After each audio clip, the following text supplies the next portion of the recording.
poursuit avec l'équipementier automobile Faurecia. Alors, Faurecia, ce matin, est en plutôt forte baisse de 2,5%.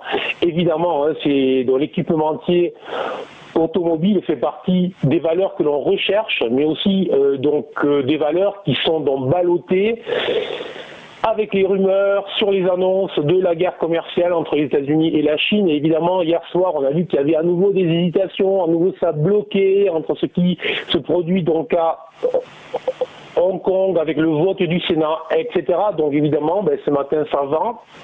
Mais on va dire que sur le plan technique, on va constater que début novembre, la valeur s'était en fait extrait d'une longue configuration de congestion en triangle. Quelle en est sortie donc par le haut. Elle a gagné donc 3 euros, mais depuis elle se replie. Donc très clairement, ça pourrait être une fausse sortie.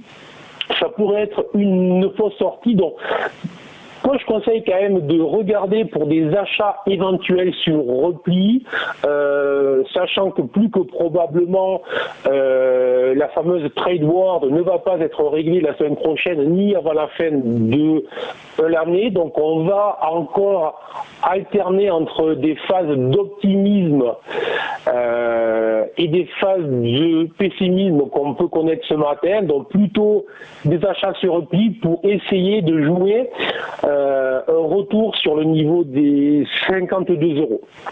Voilà.